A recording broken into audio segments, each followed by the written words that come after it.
percaya di saat ku tak mengerti, percaya di saat ku tak melihat, percaya, ku percaya kasih-Mu sertaku, percaya berkat-Mu ada bagiku, percaya tangan-Mu tak lepaskanku, percaya, ku percaya kasih-Mu sertaku, percaya, ku percaya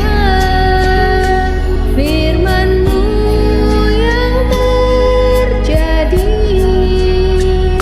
lampaui segala pikiranku, percaya padamu, percaya, ku percaya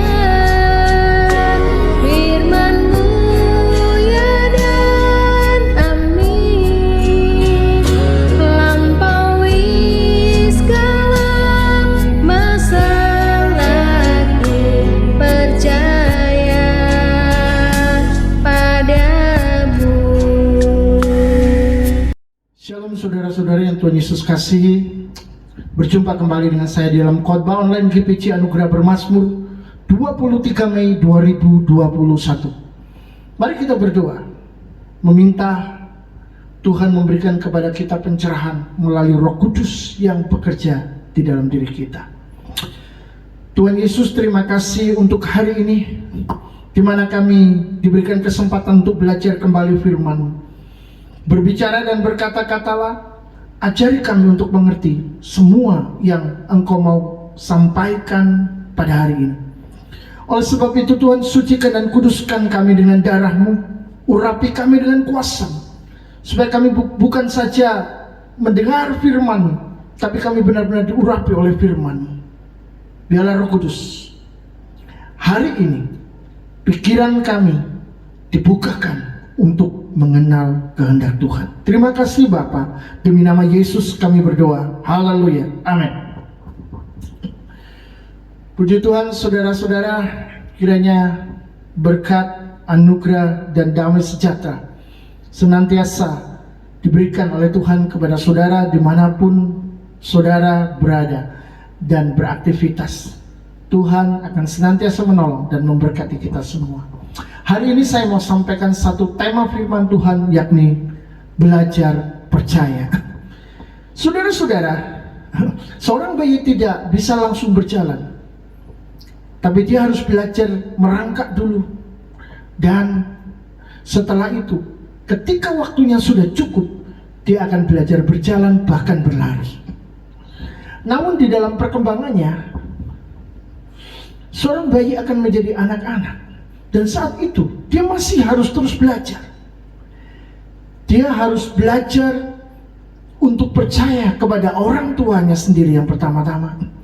Setelah itu kepada keluarganya, dan juga kepada orang lain, mungkin tetangga atau teman-teman dari kakak saudaranya yang datang di sana.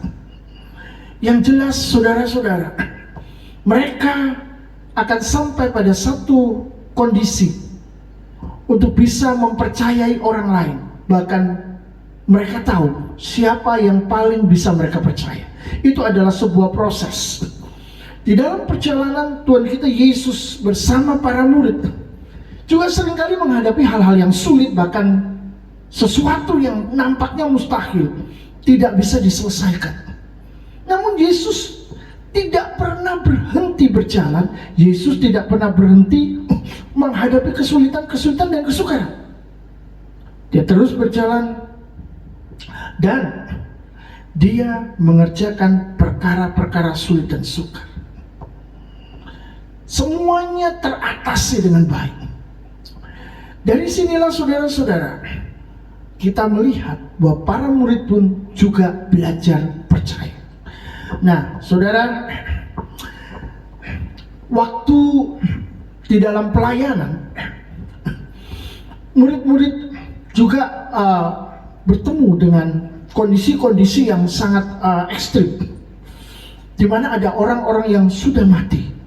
Tetapi yang menggelikan, membingungkan, lebih cocok membingungkan sebenarnya, para murid ini heran karena Yesus seringkali memberikan istilah-istilah yang tidak lazim. Seperti orang mati, dia berikan istilah sedang tidur.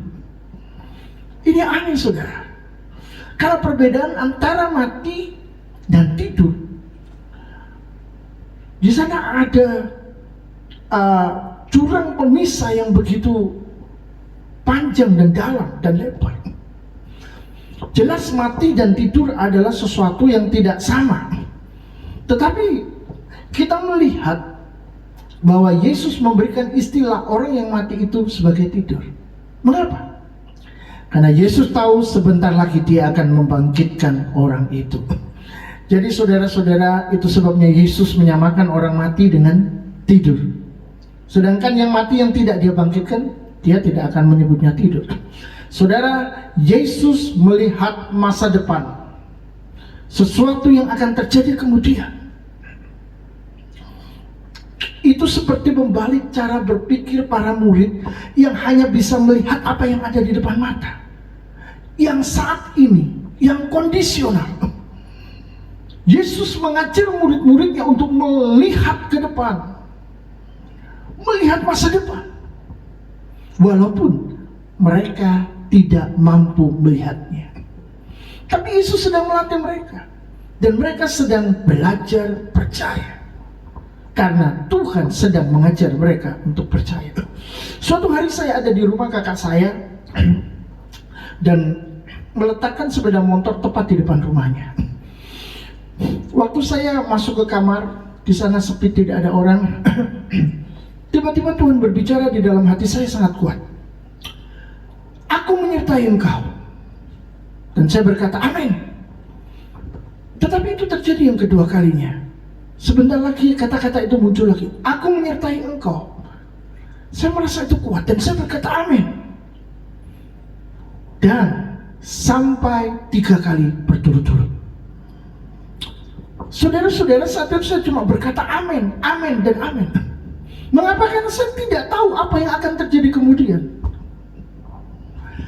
Yang jelas, sebentar lagi setelah Tuhan berkata, aku menyertai engkau yang ketiga kali, saya mendengar pintu rumah yang tertutup itu digedor oleh orang.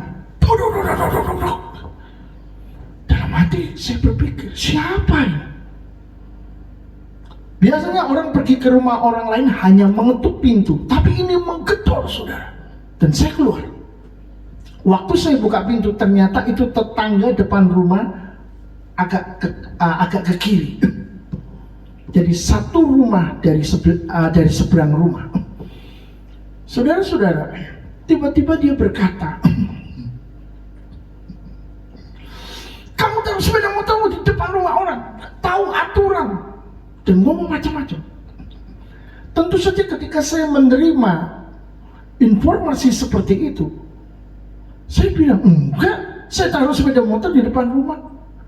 Dia marah, saudara. Kamu taruh di depan rumah saya. Wow.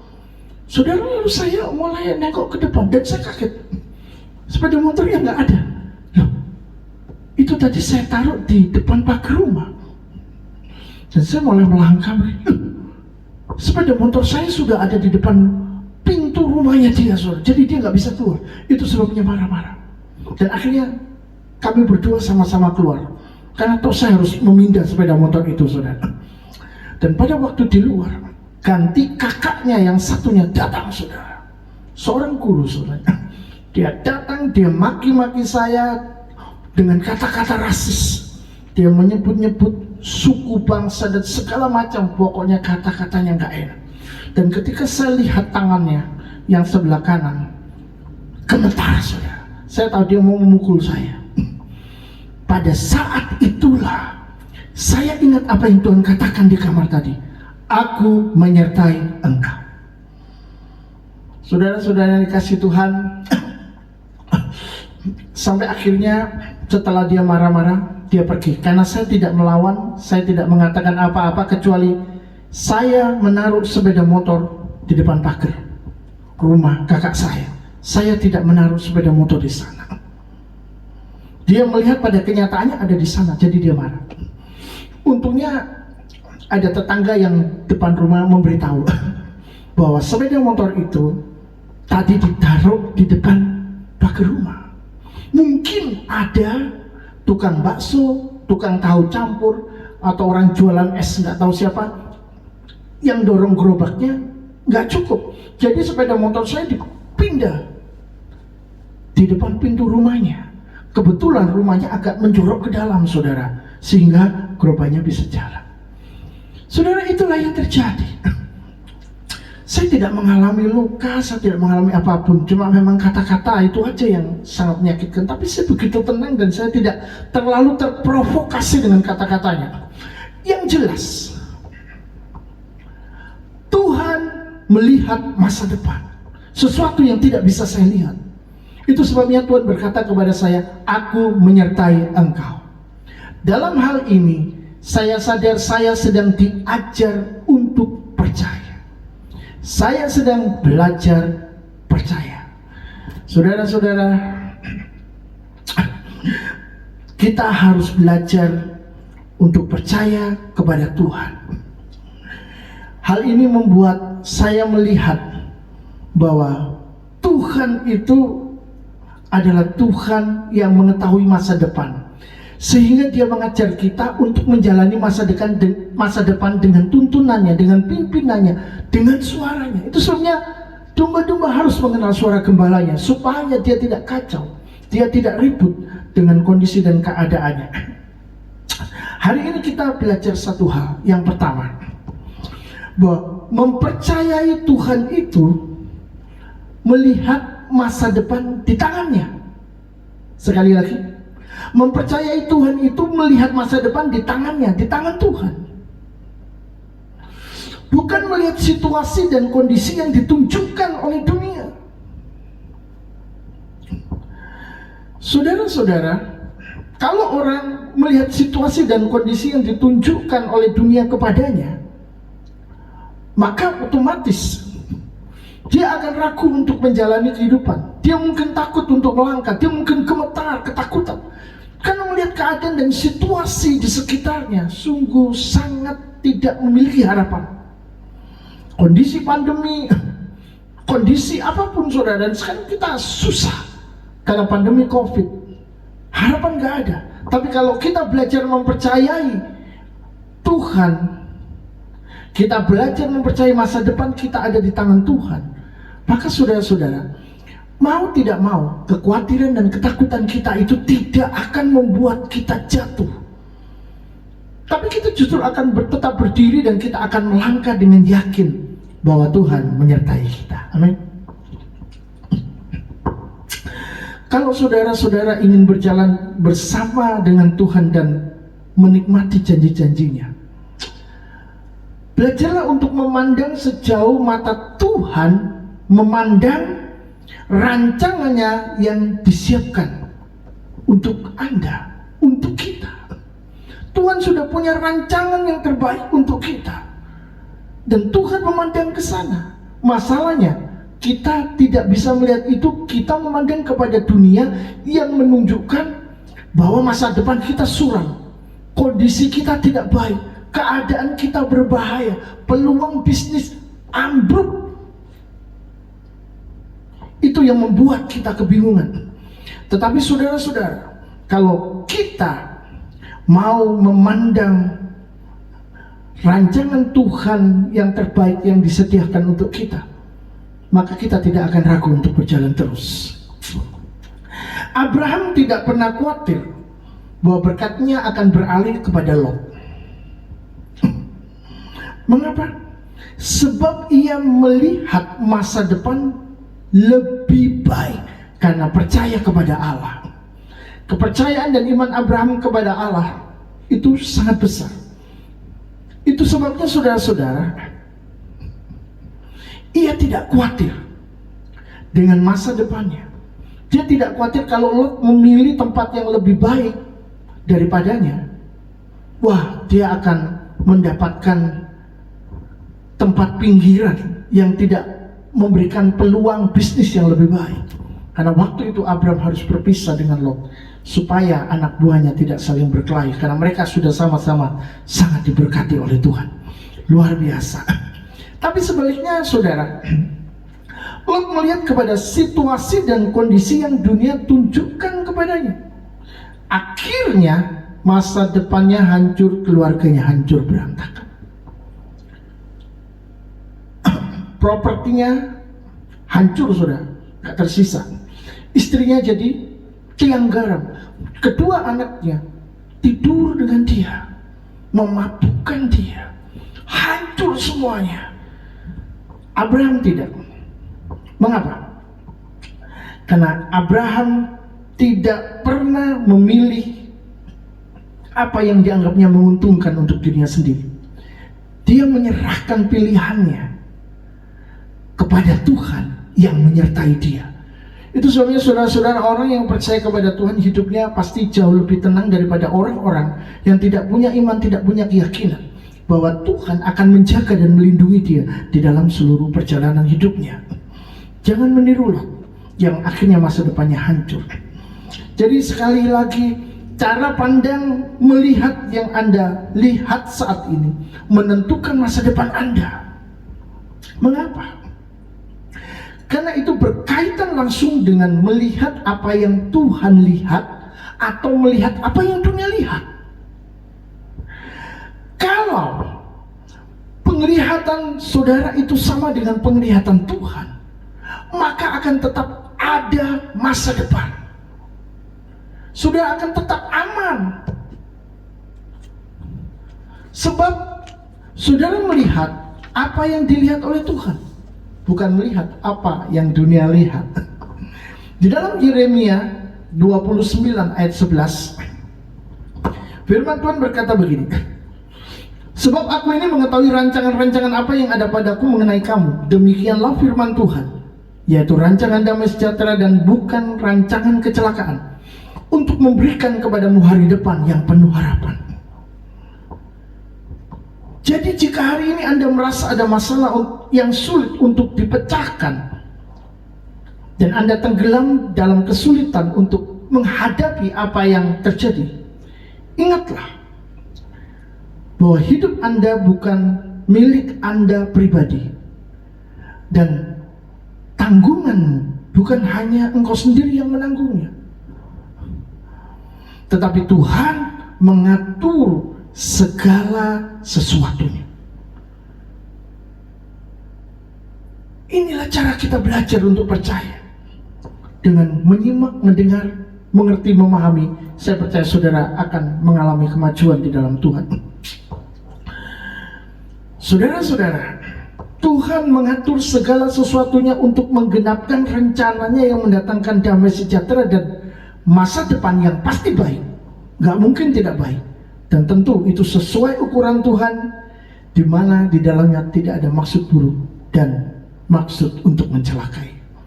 Jadi barang siapa benar-benar milik Kristus, ia terhisap dalam janji dan rencana-rencana terbaik dari Tuhan. Maka jangan pernah keluar hidup dengan cara Anda sendiri. Anda tidak mau hidup sesuai dengan kehendak Tuhan, Anda mau melawan Tuhan. Saya bisa mengandalkan diri saya, mengandalkan kepandaian saya, mengandalkan kolega saya, mengandalkan orang-orang yang bisa menolong saya. Sudah nggak pakai Tuhan-Tuhanan. Sepertinya tetap gereja, tetapi saudara, hati pikirnya sama sekali sudah tidak ada di sana. Saudara-saudara yang dikasihi Tuhan, kalau Anda keluar dari kasih karunia, maka saudara akan kehilangan banyak hal baik yang Tuhan mau berikan kepada Anda. Jadi, belajarlah percaya. Yang kedua, belajar mengharmoniskan konsep berpikir berpikir kita dengan pikiran Tuhan. Meskipun bedanya selangit. Saudara-saudara, kalau kita mengharmoniskan konsep berpikir kita dengan pikiran Tuhan, maka segala sesuatunya akan menjadi baik. Dan itu adalah salah satu cara belajar percaya. Dulu saat awal-awal saya percaya kepada Tuhan, saya rajin membaca Alkitab.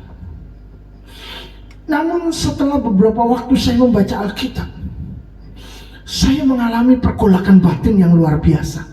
Karena apa yang saya baca tidak cocok dengan pikiran saya. Itu sangat berbeda. Saudara-saudara, saya menjadi marah lalu berkata-kata sendiri, ini yang benar Tuhan atau saya?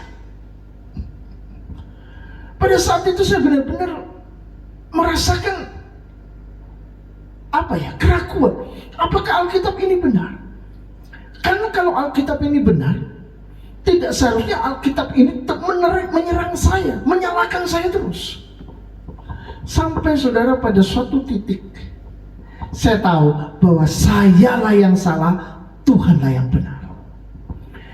Itu adalah sebuah proses. Di situ saya belajar percaya bahwa Tuhan adalah kebenaran yang mutlak, tidak ada salah sama sekali.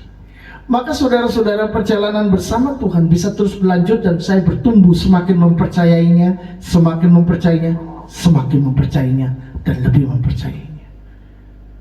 Itu adalah sebuah perjalanan yang sangat indah sekali. Di dalam Injil Yohanes pasal 6 ayat 51 sampai 53, juga nanti diteruskan dengan ayat yang ke-60 dan 66. Yesus berkata, Akulah roti hidup yang telah turun dari surga. Jikalau seorang makan dari roti ini, ia akan hidup selama-lamanya. Dan roti yang kuberikan itu ialah dagingku yang akan kuberikan untuk hidup dunia. Wow. Ayat 52. Orang-orang Yahudi bertengkar antara sesama mereka dan berkata, bagaimana ia ini dapat memberikan dagingnya kepada kita untuk dimakan? Maka kata Yesus kepada mereka, Aku berkata kepadamu sesungguhnya, jikalau kamu tidak makan daging anak manusia dan minum darahnya, kamu tidak mempunyai hidup di dalam diri kamu. Wow. Di dalam ayat yang ke-60, sesudah mendengar semuanya itu, banyak dari murid-murid Yesus yang berkata, perkataan ini keras, siapakah yang sanggup mendengarkannya? 66. Mulai dari waktu itu banyak murid-muridnya mengundurkan diri dan tidak lagi mengikut dia. Mundur, meninggalkan Yesus. Murid Yesus bukan cuma 12, ada lagi 70 murid. Banyak orang dimuridkan karena visi Tuhan Yesus bukanlah menjadikan orang pengikutnya, tapi menjadikan muridnya. Saudara-saudara yang dikasihi Tuhan, di sini kita melihat bukan cuma orang-orang Yahudi, jemaat biasa, tapi murid-murid Yesus, orang-orang yang sudah belajar cukup lama, bertentangan juga dengan pikiran Yesus. Konsep berpikir mereka berbeda. Bedanya seperti langit dan bumi. Itu sebabnya mereka tidak bisa menerima ketika Yesus berkata, Akulah roti hidup yang telah turun dari surga. Kalau orang makan dari roti ini akan hidup selama-lamanya. Bahkan Yesus berkata, kalau kamu tidak makan dagingku dan minum darahku, kamu tidak mempunyai hidup dalam dirimu. Mereka melihat orang-orang Yahudi tidak bisa terima. Mereka sendiri pun berkata, perkataan ini keras. Aku sudah tidak cocok lagi dengan Yesus. Keluarlah mereka dan meninggalkan Yesus. Saudara-saudara, ketika pikiran orang-orang Yahudi tidak selaras dengan pikiran Yesus, ternyata pikiran murid-murid juga demikian, dan akhirnya mereka meninggalkan Yesus. Itu sebabnya jangan kaget kalau hari-hari ini ada orang tiba-tiba pindah, meninggalkan Yesus, lalu memeluk agama yang lain. Gak usah bingung, gak usah kaget. Kenapa? Karena pada zaman Yesus, di mana Yesus sendiri yang berkhotbah, Yesus yang menyampaikan firman, mereka meninggalkan Yesus. Apalagi cuma seorang pendeta, cuma gereja. Saudara-saudara yang dikasihi Tuhan, pemisahan itu harus ada supaya nantinya akan diketahui siapa yang sejati, siapa yang tidak sejati. Bukankah banyak sekali peristiwa yang telah terjadi tidak bisa diterima oleh pikiran manusia, termasuk oleh murid-murid Yesus, ya, termasuk oleh orang-orang Kristen yang sudah belajar firman, mungkin mahasiswa STT. Saudara-saudara, pertanyaan-pertanyaan seperti ini ada di dalam benak manusia, atau pemikiran seperti ini ada di dalam pikiran manusia. Misal, Tuhan membiarkan aku menderita, tetapi orang lain yang tidak lebih baik dari saya, Tuhan berkati. Bagaimana ini? Untuk apa aku bersungguh-sungguh mengasihi dia, kalau hidupku tidak bisa lebih baik dari orang-orang durhaka dan orang-orang kurang ajar? Saudara-saudara, ini bisa membuat orang menjadi marah, lalu sudahlah, aku tidak cocok meninggalkan Yesus.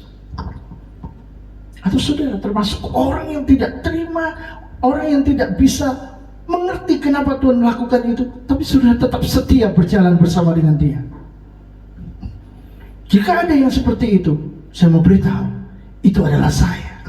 Ketika saya tidak bisa menerima konsep-konsep yang disampaikan oleh Tuhan, saya tetap ada di sana.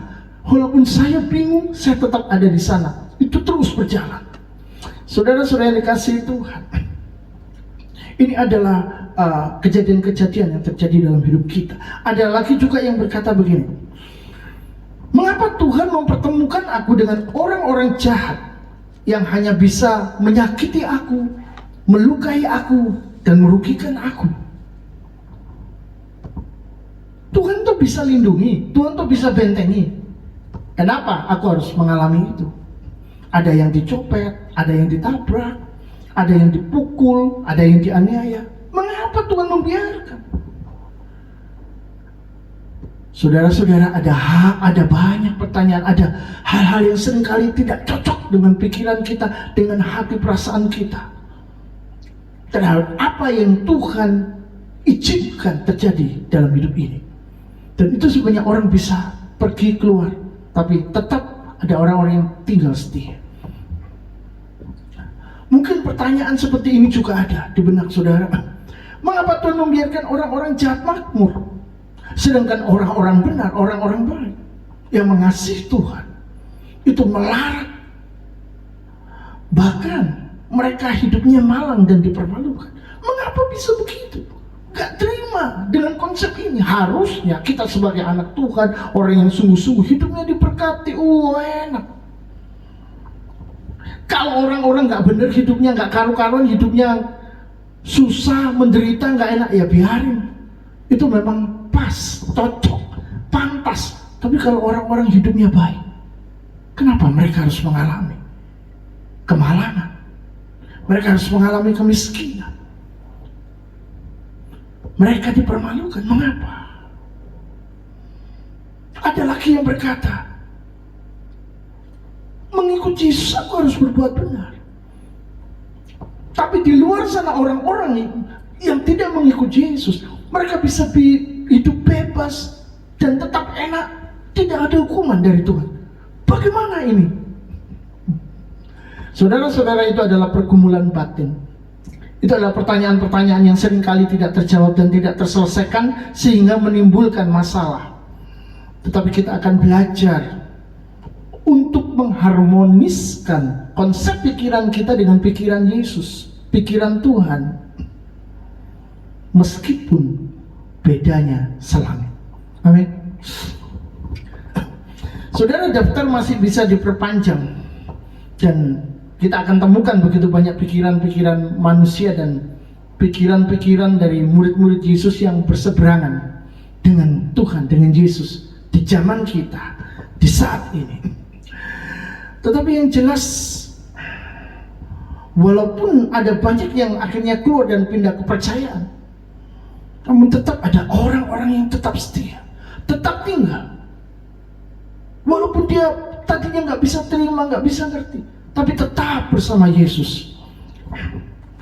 Saudara-saudara yang dicintai Tuhan, mereka yang dipilih oleh Tuhan akan tetap setia. Apakah Anda orang pilihan Tuhan? Kalau Anda orang pilihan Tuhan, Anda akan tinggal tetap dan Anda akan setia. Itu adalah salah satu cirinya. Itu sebabnya saudara, mari kita baca surat cintanya di dalam Alkitab dan temukan perbedaan paham, pandangan hidup atau kebiasaan Kristus yang tidak bisa diterima. Pada titik itu, apakah Anda masih tetap belajar percaya? Masih bisa tetap belajar percaya? Kalau Anda masih tetap belajar percaya, Anda tetap tinggal setia, maka itu adalah ciri Anda adalah orang yang dipilih Tuhan. Mari kita lihat di dalam surat 1 Korintus pasal 2 ayat 14 dan 16. Tetapi manusia duniawi tidak menerima apa yang berasal dari Roh Allah, karena hal itu baginya adalah suatu kebodohan, dan ia tidak dapat memahaminya sebab hal itu hanya dapat dinilai secara rohani. Saudara-saudara, hal inilah yang membuat sebagian murid-murid Yesus mundur. Bagaimana dengan saudara? Murid-murid Yesus tidak bisa mengerti pandangan-pandangan rohani dari Kristus ketika dia berbicara, kalau kamu nggak makan daging dan minum darahku, kamu nggak akan hidup. Mereka hanya melihat secara lahiriah, padahal Yesus berbicara lebih tinggi, berbicara secara rohani, dan itu membutuhkan kedewasaan. Murid-murid Yesus yang gagal adalah orang-orang yang sebenarnya tidak pernah masuk sampai ke dalamnya. Di dalam surat 1 Korintus 2 ayat yang ke-16 kita akan membaca, sebab siapakah yang mengetahui pikiran Tuhan sehingga ia dapat menasihati dia? Tapi kami memiliki pikiran Kristus. Saudara-saudara yang dikasihi Tuhan, mengharmonisasikan pikiran kita dengan pikiran Tuhan hanya terjadi pada diri orang-orang yang mengalami anugerah Tuhan. Karena tidak bisa seseorang memiliki pikiran Kristus kalau anugerah Tuhan tidak menangkapnya. Sehingga saudara-saudara, orang yang mengalami anugerah Tuhan itu mau tetap belajar percaya meskipun pada mulanya itu sangat sulit untuk diterima. Sekali lagi, ini adalah sebuah proses. Jadi saudara-saudara, orang-orang inilah yang akan memiliki pikiran Kristus dan tetap bersama Yesus sampai selamanya, sementara yang lain sudah tidak tahan dan meninggalkan Yesus. Hari ini Tuhan mau kita belajar percaya, tetap setia, tinggal di dalamnya. Yang terakhir, yang ketiga, belajar percaya itu sama dengan mau belajar kehilangan diri sendiri.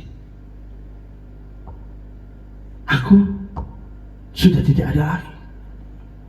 Agar Yesus mengambil semua, atau Yesus mengambil alih seluruh pribadi kita. Sekali lagi, belajar kehilangan diri sendiri agar Yesus yang mengambil alih seluruh pribadi kita menjadi utama dalam pikiran dan tindakan kita. Hanya Yesus, Yesus, Yesus, sekali lagi Yesus. Kita nggak ada. Mari kita lihat di dalam surat Galatia pasal 2 ayat 20. Namun aku hidup, tetapi bukan lagi aku sendiri yang hidup, melainkan Kristus yang hidup di dalam aku. Dan hidupku yang kuhidupi sekarang di dalam daging adalah hidup oleh iman dalam Anak Allah yang telah mengasihi aku dan menyerahkan dirinya untuk aku. Saudara-saudara, saat kita bepergian ke luar negeri dengan menggunakan pesawat, maka itu sebenarnya kita menyerahkan diri kita secara totalitas pada pilot, pada seorang pilot. Kita tidak bisa mengatur arah terbang, atau cara menyetir pesawatnya kita tidak bisa mengatur. Itu urusan pilot, dan pilot yang akan melakukannya. Kita hanya percaya dan mengikuti instruksi pilot. Kalau nantinya terjadi sesuatu, pilot akan berbicara melalui mikrofon. Kita akan mendengar, disuruh apa saja kita harus nurut. Kalau pesawatnya sedang oleng, pesawatnya sedang turun, wah, itu kita ketakutan. Dan satu-satunya yang harus kita lakukan, mendengarkan apa yang dikatakan pilot. Meskipun keadaan sedang kacau, kita harus terus berusaha, pilot ngomong apa, dan kita lakukan itu. Karena kita menyerahkan diri kita secara total kepadanya.